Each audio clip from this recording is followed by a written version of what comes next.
Salut la compagnie. Alors aujourd'hui, dimanche 24 juillet, 17h passées, en direct de Playa Chiquita, une petite plage sympa convoitée par, bien convoitée par les Costaricains le week-end, donc ambiance locale assurée. Alors aujourd'hui, journée radieuse, beaucoup de soleil, ça a fait du bien et dans la baignade, c'était un vrai bonheur de pouvoir nager cosmiquement sous les rayons du soleil. J'ai envie de vous partager une nage en particulier, une nage qui, en tout cas moi, m'aide vraiment dans ma libération des émotions, quand je me sens agitée, quand j'ai comme des nœuds à l'intérieur du plexus solaire, des tensions et des émotions bloquées. Et ben, je pratique cette nage, je vous mettrai un extrait pour voir en quoi cela consiste.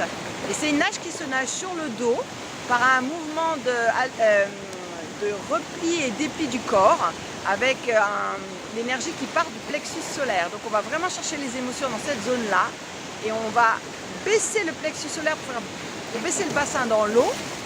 Ensuite on va faire un mouvement de spirale pour alchimiser, transmuter.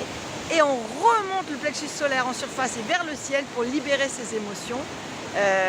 Et on recommence en alternant les spirales à droite et à gauche. Bien sûr, le mouvement des spirales, il n'est pas nécessaire au départ. On peut d'abord apprendre à maîtriser la nage juste sur le dos. Et une fois qu'on se sent à l'aise, et ben là, on induit ces mouvements de spirale qui vont ajouter cet effet de dynamisation au niveau de l'émotion. Donc pour moi, c'est vraiment la nage, en tout cas, que je pratique dès que j'ai ces nœuds, ces blocages.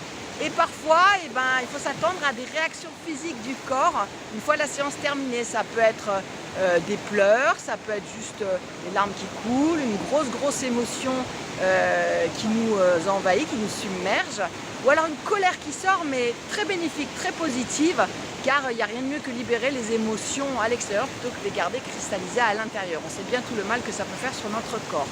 Après, j'ai un autre outil, moi, qui m'aide beaucoup dans la gestion des émotions, c'est la banane. Mais ça sera le sujet d'un autre épisode, car c'est pour moi le fruit, ma grande alliée, la banane, qui m'a beaucoup aidée dans mon rapport à la nourriture très compliqué et la gestion de mes émotions. Mais la banane, ce sera pour une prochaine fois. Donc si vous ne voulez pas rater cet épisode, je vous invite à vous inscrire et vous abonner à ma chaîne YouTube et aller également sur mon site mariondesirius.com pour avoir plus d'infos sur la nage cosmique et tout ce que je propose.